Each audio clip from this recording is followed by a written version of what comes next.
noite, minhas irmãs e meus irmãos do Celuz. Que a paz do nosso Mestre Jesus possa estar com todos vocês e que nessa noite de domingo possam estar todos gozando de saúde, de harmonia e de paz com todos os seus. E mais uma oportunidade que temos de fazer uma reflexão sobre o Evangelho de Jesus. O tema que nós escolhemos para essa reflexão hoje é o capítulo 25 do Evangelho segundo o Espiritismo, Buscai e achareis. É um extrato do Evangelho de Mateus, no capítulo 7, versículo de 7 a 11, que diz o seguinte: Pedi e se vos dará, buscai e achareis, batei a porta e vos abrirá, porque todo aquele que pede, recebe, todo aquele que procura, acha, e se abrirá aquele que bater a porta. Também, qual o homem dentre vós que dá uma pedra a um filho quando lhe pede pão? Ou se lhe pede um peixe, lhe dará uma serpente? Se, pois, sendo maus como sois, sabeis dar coisas boas aos seus filhos, com quanto mais forte razão vosso Pai que está nos céus dará os verdadeiros bens àqueles que lhes pedem. Essa é a nossa reflexão nessa noite. Logicamente, a saudade daquele ambiente gostoso do Celuz, né? Onde o nosso irmão Miramar, Luiz Otávio, a nossa maestrina Ione sempre fazem aquela harmonização maravilhosa em que os acordes potencializados pela espiritualidade nos dão muita harmonia, muita paz, né? Mas, se Deus quiser e Ele adquirir, porque Ele é bom, nós teremos em data próxima a possibilidade de estarmos novamente juntos. Mas a reflexão do capítulo 25 ela é interessante porque na concepção primeira da terceira obra da codificação, né, o Evangelho segundo o Espiritismo, que uma vez estabelecida a ciência, uma vez estabelecida a filosofia, então a religiosidade veio fazer com que esse tripé fosse levado a efeito. Então, essa terceira obra, inicialmente ela teve o nome de Imitação do Evangelho. E depois, na terceira edição, né, que foi lançada em 1864 o livro, em 1866, na terceira edição, ela tem essa conformidade de Evangelho segundo o Espiritismo. E nas duas primeiras edições, só existiam 25 capítulos, né? Só que em algumas anotações que foram feitas por Kardec, entre elas esse capítulo 25, ele veio com umas observações de Kardec e o preceito evangélico, e diferentemente dos outros capítulos do livro, o 28º é só as preces espíritas, né? Mas o restante sempre tem a conformidade com a moral crística, depois a elucidação de Kardec e complementa o capítulo a instrução dos espíritos, onde nós temos então aquela possibilidade de que esse arrazoado da doutrina espírita através do Consolador vem empreendido pelos espíritos, logicamente inspirados pelo Espírito e coordenados pelo Espírito de verdade. E esse capítulo, ele não tem a instrução dos espíritos. Ele tem, é um dos menores, né? Menor que ele, só o 26, e tem então esse ajuda-te e o céu te ajudará, que vem fazer a contextuação desse buscai e achareis. O interessante disso aqui é que Jesus traz, acima de tudo, para a gente uma visão de que esse buscar e achareis, ele tem, acima de tudo, uma conceituação enorme com a lei do progresso, né? Que nós podemos, na conceituação crística, fazer com que esse buscai e achareis seja, logicamente, numa sinonimia, entendido como ajuda-te que o céu te ajudará. Porque essa busca, né, o tempo todo, ela não pode ser uma busca simplesmente vazia. Ela precede uma ação. E aí, logicamente, Kardec procura fazer uma conceituação desse início, desse capítulo, dando aqui o entendimento de que a lei do progresso, ela norteia a visão crística nesse buscai e achareis. Porque em todos os tempos foi assim, né? Depois que o homem atingiu essa maturidade material, né?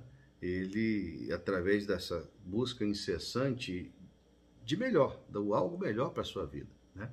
Então, desde lá a era neolítica, quando da idade do bronze, em que se buscava as ferramentas para facilitar o labor, a busca do alimento, sempre o homem, através dessa busca incessante, ele teve a inspiração da espiritualidade para conseguir esse progresso.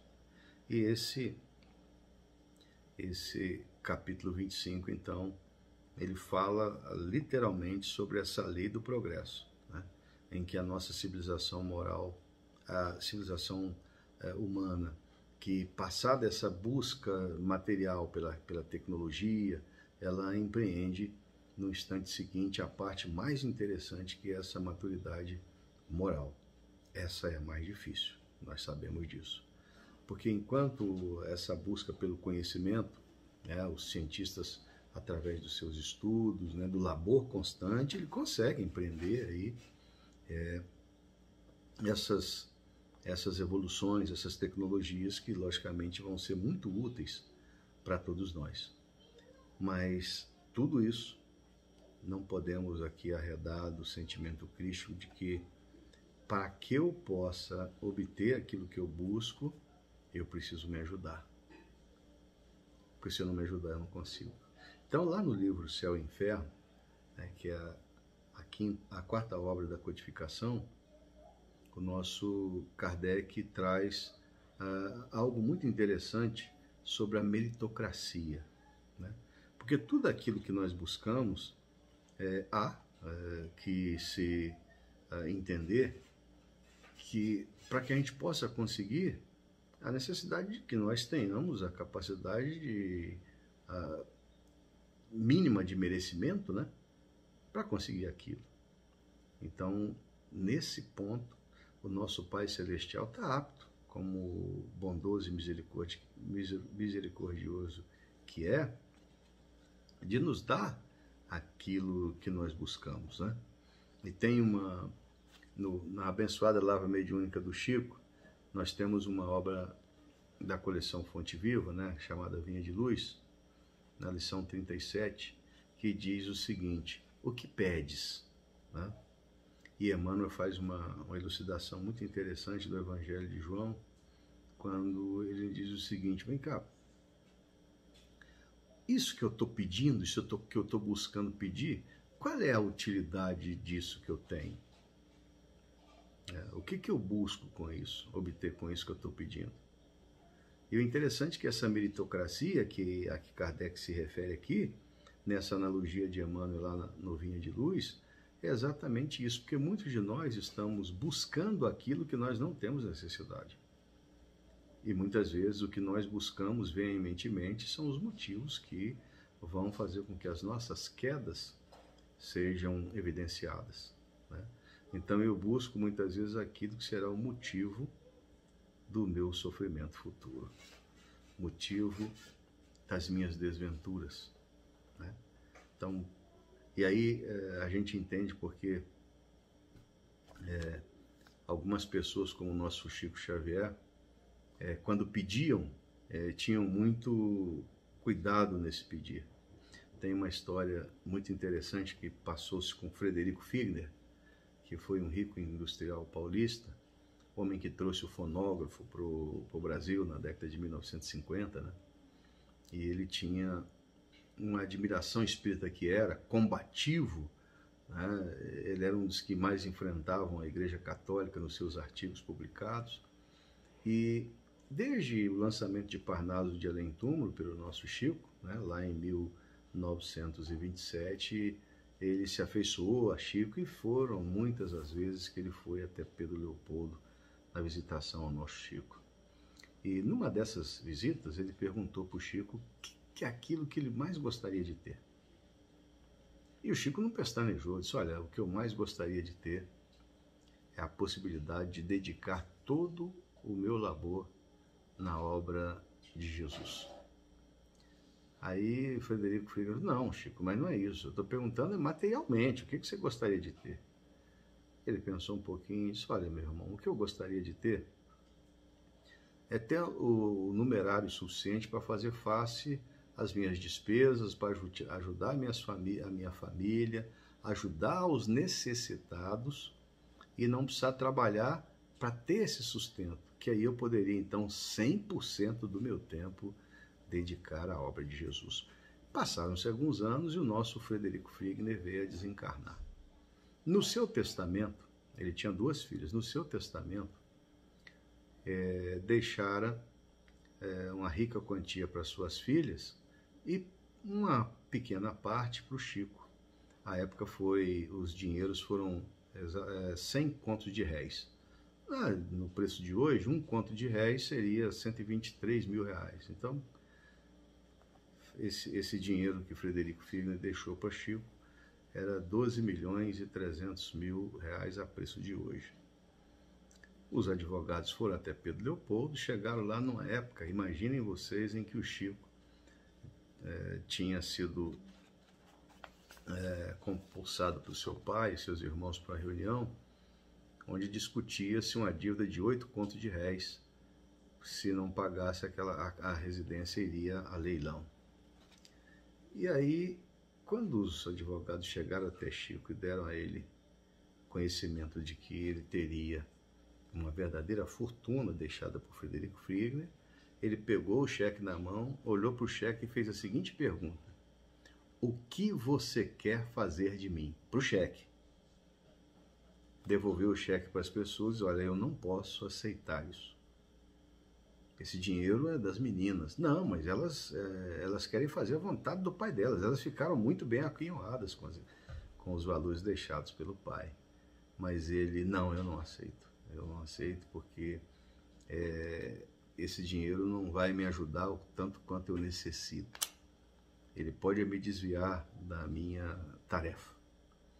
2 tentativas foram feitas. Na terceira, depois de muito insistirem, o nosso Chico pediu que aquele dinheiro fosse doado integralmente para a Federação Espírita Brasileira e esse dinheiro seria então utilizado na divulgação das obras espíritas.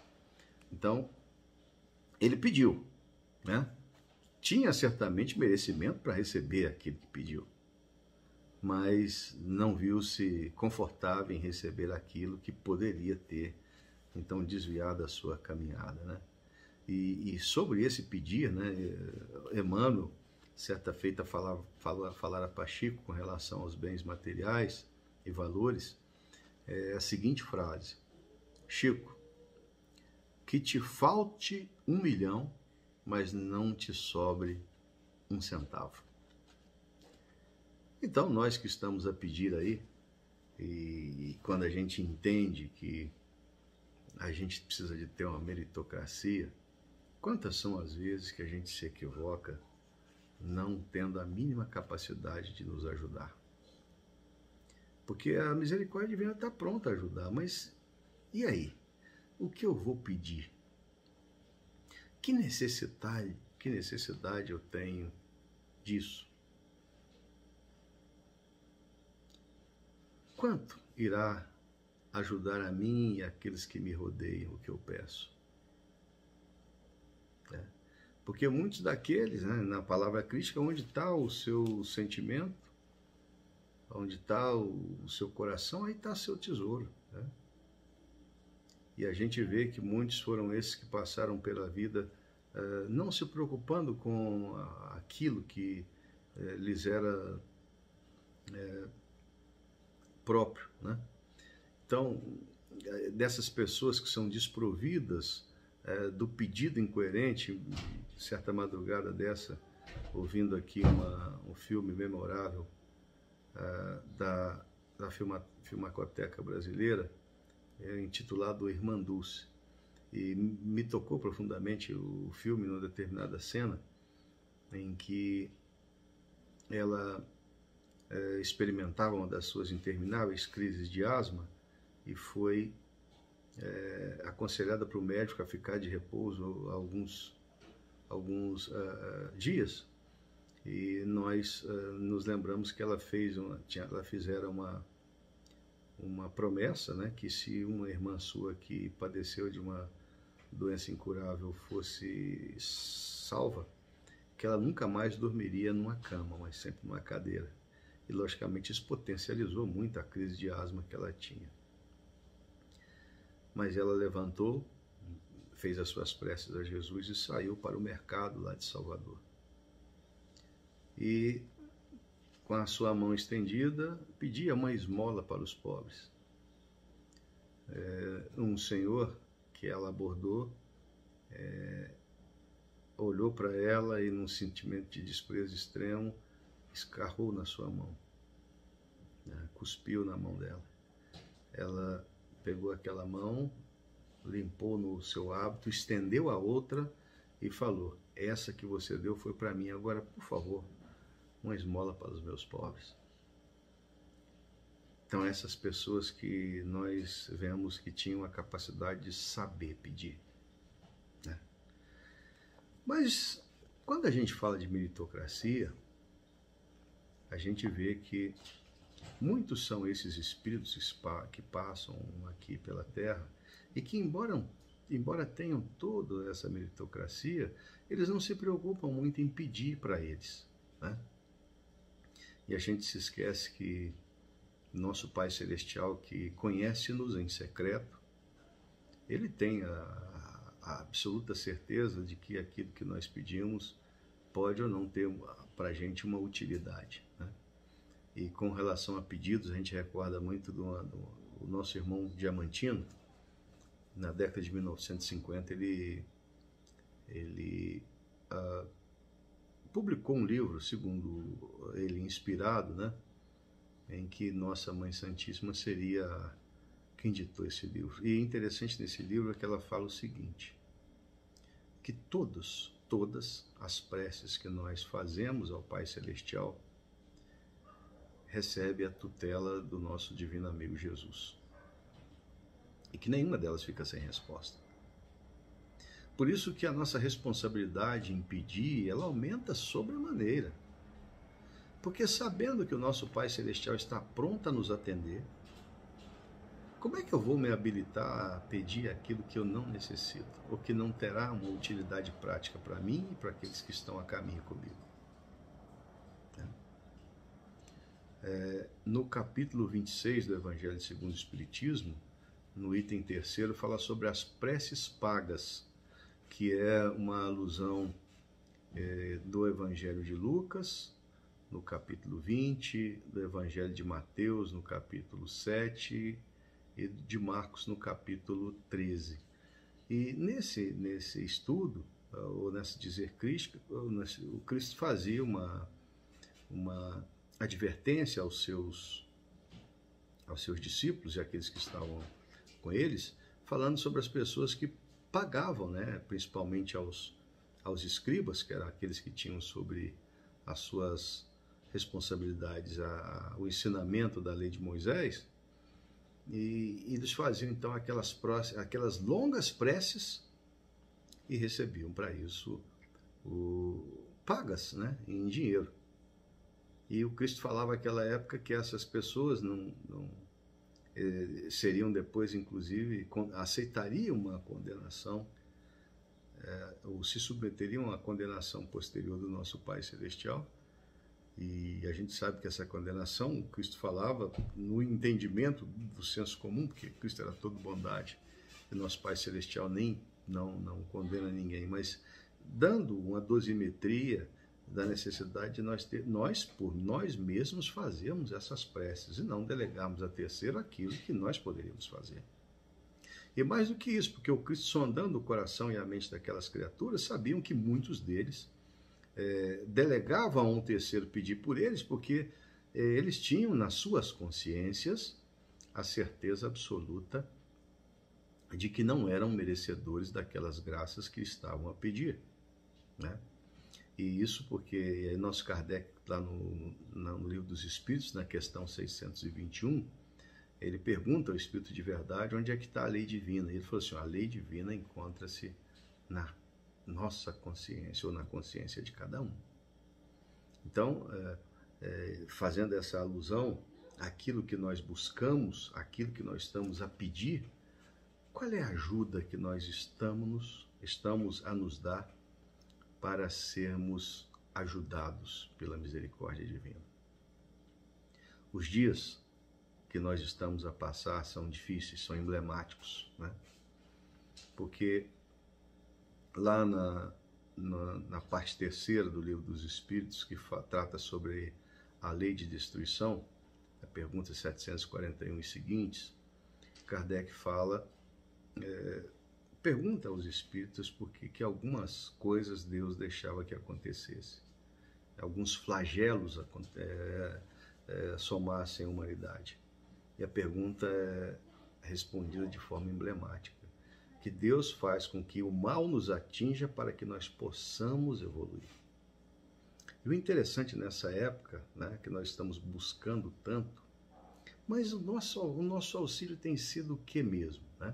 Porque essa pandemia, independente da forma que ela chegou até nós, logicamente foi sob a tutela do nosso Pai Celestial.